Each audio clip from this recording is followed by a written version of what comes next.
अस्सलाम वालेकुम, welcome to my channel W. तो आज की वीडियो में पार्ट 4 में इजी कैश रजिस्टर के हम सेल रजिस्टर को डिज़ाइन करेंगे।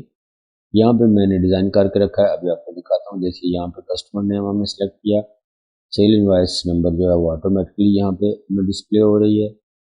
डेट जो है वो हमारे ऑटोमेटिकली दिखाई दे रही है, आइटम नेम ऑटोमेटिकली आ रही है, प्राइस यहाँ पे ऑटोमेटिकली दिखाई दे रही है। क्वांटिटी हमने मैनुअली दी, डिस्काउंट हमने मैनुअली ऐड किया। ऐड पे क्लिक किया, जैसे ही ऐड पे क्लिक किया तो यहाँ पे देखिए जनाब हमारे पास सेल इनवॉइस नंबर 2 शो हो गई और यहाँ पर नीचे भी हमारा डाटा सारा जो है वो डिस्प्ले हो गया। देखिए यहाँ पे मैं कोई कस्टमर सेलेक्ट करता हूँ, यहाँ पे आइटम नेम सेलेक्ट करता हूँ। जैसे ही आइटम नेम सेलेक्ट किया इसकी ऑटोमेटिकली यहाँ पे डेट आ गई, टेबल सेलेक्ट किया उसकी डेट आ गई और सेलेक्ट किया इसकी डेट आ गई। यहाँ पे हमने क्वांटिटी दी, यहाँ पे हमने डिस्काउंट दिया और ऐड किया। तो जैसे ही ऐड किया यहाँ पे हमारे पास ऊपर इनवॉइस नंबर हमारा चेंज हो गया और यहाँ पे डाटा हमारा डिस्प्ले हो गया। तो आज की वीडियो में हम यहाँ तक ये सेक्शन सीखेंगे। शुरू करते हैं आज की वीडियो। लेकिन शुरू करने से पहले अगर अभी आपने ज्वाइन किया तो डब्ल्यू चैनल को सब्सक्राइब करना नहीं भूलिएगा। तो शुरू करते हैं आज की वीडियो कि हमने इसको बनाया कैसे है। यहाँ पर मैंने ये सेल फ्रेम एक बनाया है। देखिए यहाँ पे इसकी प्रॉपर्टीज में इसका नेम शो हो रहा है, यहाँ पर मैंने क्लिक किया हुआ है फ्रेम सेल के नाम से। और यहाँ पे ये जो हमारे पास है कॉम्बो बॉक्स, इसका नेम हमने दिया है CMB सेल कस्टमर। यहाँ पे ये दिया है TXT सेल इनवॉइस नंबर, इसका नेम हमने दिया है TXT सेल प्राइस, इसका नेम हमने दिया है TXT सेल डेट। यहाँ पे है हमारे पास CMB सेल आइटम, यहाँ पे है हमारे पास TXT सेल क्वांटिटी और यहाँ पे है TXT सेल डिस्काउंट। ये इसका नेम हमने दिया है CMD सेल अपडेट और इसका नेम दिया है CMD सेल डिलीट। ये है हमारे पास CMD सेव और यहाँ पे है हमारे पास ये वाला बटन CMD सेल फाइंड और यहाँ पे है CMD सेल बैक। तो ये सब की मैंने रीनेम कर दी। यहाँ पे इसका नेम दे दिया LST सेल और यहाँ पे जनाब हमने नेम दिया इसका LBL आइटम काउंट, इसका नेम दिया LBL सेल टैक्स, इसका नेम दिया LBL सेल डिस्काउंट, इसका नेम दिया है LBL सेल टोटल। तो अब चलते हैं इसकी कोडिंग की तरफ। तो यहाँ पे जनाब मैं करता हूँ राइट क्लिक करके वी कोड पे आ जाते हैं। यहाँ पे हमारे पास आ गया यूजर फॉर्म इनिशियलाइज। तो सबसे पहले यहाँ पे हम यूजर फॉर्म इनिशियलाइज में हम क्या क्या चीज़ लेके आएंगे, यहाँ पे मैं क्लिक करता हूँ, इसको मैं बंद कर देता हूँ।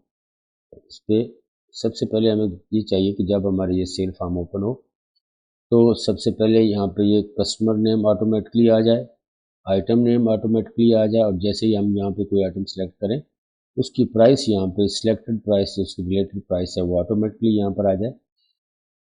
यहाँ पे इनवॉइस नंबर ऑटोमेटिकली आ जाए और डेट जो है वो करंट डेट वो हमें यहाँ पे डिस्प्ले हो। यहाँ पे थोड़ी सी हम चेंजिंग करते हैं कि ये जो प्राइस है और ये दोनों इनको हम उठा के यहाँ पे रखते हैं, इसी इसमें चेंजिंग करते हैं। डेट जो है डेट को हम लेके आ जाते हैं ऊपर क्योंकि ये दोनों आएंगी ऑटोमेटिकली। इसको थोड़ा सा हम छोटा कर लेते हैं ऐसे और जनाब इसका साइज जो है थोड़ा सा हम छोटा कर लेते हैं। डेट को हम लेके आ जाते हैं यहाँ पर, यहाँ पे इनवॉइस नंबर आ जाएगा, यहाँ पे आ जाएगी डेट और यहाँ पे जनाब हम लेके आ जाते हैं आइटम को पहले ले आते हैं। यहाँ पे हम रख लेते हैं आइटम और यहाँ पे ये कंट्रोल के साथ सेलेक्ट करके मैं इसको ड्रैग कर रहा हूँ, आगे पीछे कर रहा हूँ। ये हमारे पास आ गई प्राइस। ये जो आइटम का है थोड़ा सा इसको हम विड्थ से इसको बढ़ा देते हैं, कस्टमर वाला जो इसको इधर कर लेते हैं थोड़ा सा और इनवॉइस नंबर जो है इसको भी थोड़ी सी सेटिंग कर लेते हैं ऐसे। यहाँ पे जनाब डेट जो है इसको यहाँ पे रख के इसकी थोड़ी सी एक्सपेंड कर लेते हैं डेट को। ये हो गया हमारे पास प्राइस, इसका थोड़ा सा बढ़ा लेते हैं साइज। क्वांटिटी को हम यहाँ पे रख लेते हैं, क्वांटिटी को हम यहाँ पे रखेंगे और इसको थोड़ा सा ऐसे कर लेंगे बड़ा साइज और यहाँ पे इसको वर्टिकली बराबर कर लेंगे जी। तो सबसे पहले हमने क्या काम करना है, यहाँ पर कस्टमर नेम हमने ऑटोमेटिकली लेके आने। जैसे ही हमारा यूजर फॉर्म ओपन हो यहाँ पे हमारी इनवॉइस नंबर आ जाए, इनवॉइस नंबर पर क्लिक करके इनेबल इसका जो है वो हम कर देते हैं फॉल्स और ये जो डेट है इसका इनेबल है ये भी हम फॉल्स कर देते हैं ताकि इसमें कोई चेंजिंग ना हो। और एक जो यहाँ पे इसकी प्राइस है इसको भी हम फॉल्स करते हैं क्योंकि ये हमें ऑटोमेटिकली चाहिए। अब एक बार हम फॉर्म को रन करते हैं, ऐसे रन किया, यहाँ पे हमने इसको दे दिया कोड, लॉगिन किया और सीधा जनाब आ गए सेल पे। और यहाँ पे देखिए अब ये काम नहीं कर रहा, कुछ भी नहीं लिखा जा रहा। सही है, यहाँ पे हमारे पास ऑटोमेटिकली कस्टमर नेम आएगा, यहाँ पे ऑटोमेटिकली आइटम आ जाएगी हमारी, यहाँ पे प्राइस भी ऑटोमेटिक आ जाएगी जो आइटम हम सेलेक्ट करेंगे, और यहाँ पे क्वांटिटी हम देंगे मैनुअली डिस्काउंट, और उसके बाद यहाँ पे ऐड अपडेट ये वाले फंक्शन हम क्रिएट करेंगे। तो दोबारा फॉर्म को हम क्लोज करते हैं। अब राइट क्लिक करते हैं, राइट क्लिक करके जनाब चलते हैं उसके यूजर फॉर्म इनिशियलाइज पे। तो यहाँ पे मैं इसका कोड देता हूँ, कोड देने के बाद आपको समझाता हूँ कि इस कोड को मैंने कैसे बनाया है। ये तो कोड मैंने सारा टाइप कर दिया है। यहाँ पे फर्स्टली क्या है, सेट करंट डेट इन txt सेल डेट, यहाँ पे ऊपर मैंने इसके हिंट दे दिया है, और यहाँ पे मेंशन कर दिया है कि ये जो हमारे कोड है ये सेल फ्रेम के लिए है। और यहाँ पे ऑटो जनरेट इनवॉइस नंबर हो गया, यहाँ पे 4 वेरिएबल मैंने बनाई। उसके बाद जनाब शीट का रेफरेंस दे दिया, और ये शीट जो इनवॉइस नंबर है हमारी स्टार्ट होगी S001 से, और invoice number .cint mid last invoice (2 + 1) new invoice number S format invoice number +00 txt invoice number .value = new invoice. अब एक बार हम फॉर्म को रन करके देखते हैं, अभी और काम हमारा बाकी है, वो बाद में हम करेंगे। यहाँ पे हमने कोड दे दिया, लॉगिन दे दिया, सेल पे आ गए। अब देखिए जैसे ही सेल पे है तो यहाँ पे इसका इनवॉइस नंबर ऑटोमेटिकली जनरेट हो गया, और करंट डेट भी हमारी आ गई। अब ये दोनों जो है हमारे कस्टमर और आइटम्स, ये दो फंक्शन, और तीसरा हमने यहाँ पे इसकी प्राइस लेके आनी है ऑटोमेटिकली। अब फॉर्म को दोबारा क्लोज करते हैं, उसी वहीं पे आते हैं हम यूनिफॉर्म इनिशियलाइज पे। यहीं पे हमने यूनिफॉर्म इनिशियलाइज को ओपन किया हुआ है, ठीक है। यहीं पे हम उन कोडिंग भी लेके आते हैं। इसको थोड़ा सा मैं नीचे कर देता हूँ ऐसे, और यहाँ पे मैं इसके कोड लिख के आपको समझाता हूँ। जी तो यहाँ पे मैंने इसका कोड भी लिख लिया है। ये सेल फ्रेम साथ ऊपर की हेडिंग मैंने दे दी, populate CMB cell customer with customer name. यहाँ पे 3 वेरिएबल बनाई। यहाँ पे इन दोनों को हमने शीट का रेफरेंस दे दिया, क्योंकि दो जगह से डाटा उठाना है, कस्टमर शीट से भी और आइटम शीट से भी। दोनों शीट्स का रेफरेंस देके फिर clear previous entries, CMB cell customer clear, CMB cell item clear, populate customer और पॉपुलेट आइटम। तो यहाँ पे जनाब ये दोनों हमारे जो कम्बो बॉक्सेस हैं वो पॉपुलेट हो गए। दोबारा फॉर्म को एक बार रन करते हैं। यहाँ पे हमने फॉर्म को रन किया, लॉगिन किया, सेल पे आ गए। अब ये दो ऑलरेडी कोड लिखे थे, अब ये दोनों कोड लिखे, तो यहाँ पे देखिए कस्टमर लिस्ट हमारी जनरेट होके आ गई। इसी तरह यहाँ पे आइटम लिस्ट जो है हमारी वो भी जनरेट होके आ गई। अब एक कोड हमारा रह गया क्या, जैसे ही यहाँ पे कोई भी आइटम सेलेक्ट करें तो उसकी रिलेटेड प्राइस जो है वो यहाँ पे हमें डिस्प्ले हो। तो वापस जनाब हम इसको क्लोज करते हैं फॉर्म को, और उसका हम कोड लिखते हैं। उसका कोड अब हमने यहाँ पे नहीं लिखना, इसकी मैं स्पेस जो है इसको ख़त्म कर देता हूँ। उसका कोड हम लिखेंगे नीचे जाके, क्योंकि वो CMB नेम चेंज के साथ आएगा। इसको यहाँ से हटा देता हूँ ताकि आपको पूरा कोड दिखाई देता रहे। अब एंड पे आ जाते हैं।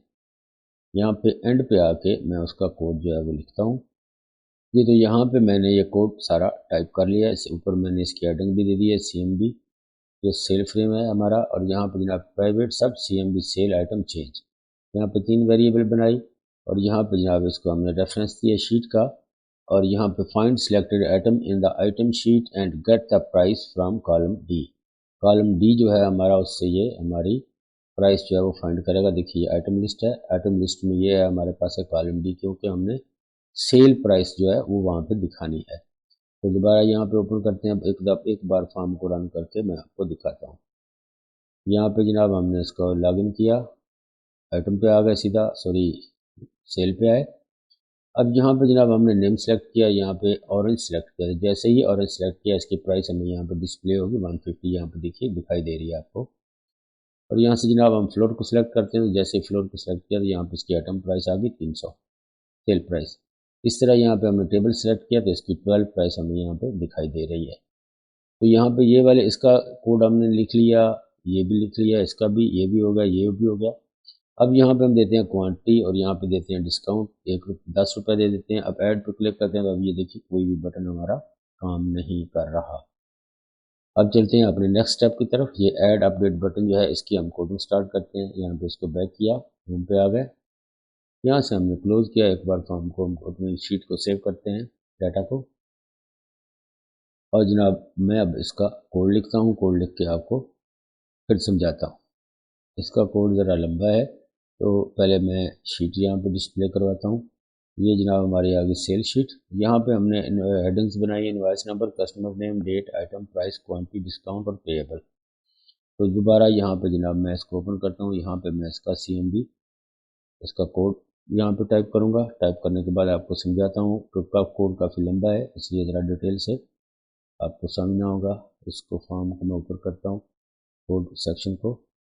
तो जनाब हमने यहाँ पे इसका कोड जो है वो टाइप कर लिया। ऊपर हमने हेडिंग दे दी है कि ये सेल फ्रेम के लिए कोड है, private sub CMD cell update click, check if all fields are field.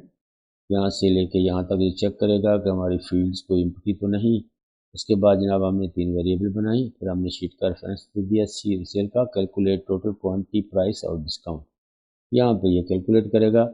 Find the next empty row, add data to sheet, ensure the list box has 8 column and all columns are populated. यहाँ पे list box को populate करेगा। Add data to list box, ensure all columns are populated, and with update item count and discount label, clear all fields after data is added, regenerate the next invoice number after clearing। तो यहाँ पे 3 हमने इसके variable बनाई और यहाँ पे जनाब इसको बता दिया कि इसने क्या काम करना है। तो ये कोड था हमारा CMD cell add update button का। तो अब फॉर्म को हम करेंगे रन करने के बाद जनाब यहाँ पे हमने कोड दिया, लॉगिन किया, अब सीधा आ गया सेल शीट पे। ये हमारा आ गया सेल रजिस्टर। यहाँ पे जनाब हमने सेलेक्ट किया कस्टमर, यहाँ पे हमने ऑरेंज आइटम सेलेक्ट की, उसकी ऑटोमेटिक प्राइस आ गई। यहाँ पे हम उसकी क्वांटिटी देते हैं 10, डिस्काउंट हम कर देते हैं 5 रुपीज़। ऐड पे क्लिक किया, तो जैसे ही ऐड पे क्लिक किया यहाँ पे invoice number, customer name, date, item price, quantity, discount और पेएबल अमाउंट यहाँ पे डिस्प्ले होगी और वो सारी अमाउंट यहाँ पे हमारी शीट में भी डिस्प्ले होगी। और यहाँ पे आइटम में उसने बता दिया 1 आइटम है और जनाब यहाँ पे डिस्काउंट 5 रुपये उसने दिखा दिया हमें, और यहाँ पे ये टोटल पेएबल अमाउंट जो है वो नहीं दिखा रहा। तो इसका कोड हमारा रह गया लिखने वाला, बाकी कोड हमने सारा लिख लिया था। तो ये थी आज की वीडियो। अगर वीडियो पसंद आई है तो WXL एक्सपर्ट चैनल को सब्सक्राइब करना नहीं भूलिएगा। इसके बाकी फंक्शन इंशाल्लाह डबल क्लिक कीमत और डिलीट सेव ये हम नेक्स्ट वीडियो में करेंगे और फाइंड का। तो मिलते हैं फिर नेक्स्ट पार्ट में, लेकिन जाने से पहले दोस्तों के साथ शेयर करना, अपने इजहार की राय करना कमेंट सेक्शन में जाकर बिल्कुल नहीं भूलिएगा। अगर चैनल को सब्सक्राइब नहीं किया तो उसको भी सब्सक्राइब कर लीजिएगा। तो मिलते हैं फिर इसके नेक्स्ट पार्ट में, तब तक के लिए अल्लाह नासिर।